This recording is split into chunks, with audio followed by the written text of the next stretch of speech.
So today on a story time tip of, my life at Burger King.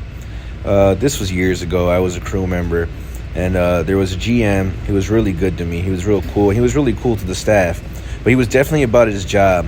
But one thing I learned, that if you're a manager and you're just all cool and buddy and no one's working, yeah, they like you, but they end up not actually being happy, because they end up seeing that, wow, this isn't a well-greased wheel.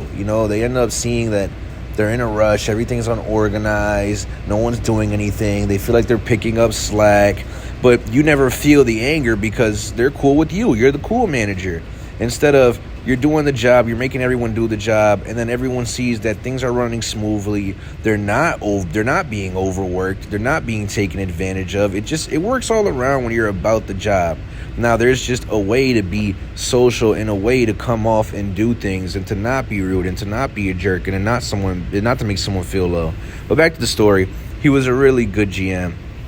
Now, the higher ups were just on his case, and I'm not gonna lie. Now that I'm a manager, and I've been a manager for years now, I'm just starting to see that we weren't doing well. The food cost, drive-through times, labor, turnover on staff. I can tell he wasn't doing well. So he left the store before they were gonna fire him. In transition, his assistant manager was on a good leash with the GM. When we lost that GM and we were in a week of waiting for the new GM, he was crazy. He turned into a full-blown house decorator. He was not a manager. He wasn't managing the store. He was just moving stuff around to his liking. So when the GM came, he felt, okay, this is how the store looks. All right, fine. And this was an assistant. He treated us horrible. Especially, I'm not coming from the employee mind of, oh, he's a jerk. He tells us, no, even now knowing what I know, he was rude, he was inappropriate, he was a jerk, he put us down, and it felt like slavery working for him. People would always call off avoiding to work with him. And then the shift manager was acting like the assistant, so she was house decorating. She was chilling in the office, not doing anything. And I know how long it takes paperwork.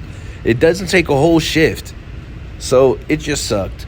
But when the new GM came in, he was awesome, man. He was really cool, and he was cool with the higher-ups of Burger King.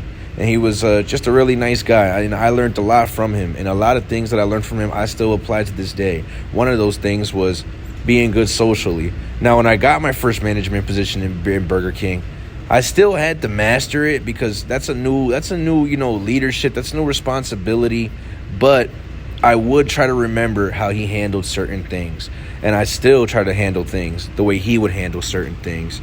And at the end of the day, I appreciate all the GMs I had, because I learned what to do, and through some of them, I learned what not to do.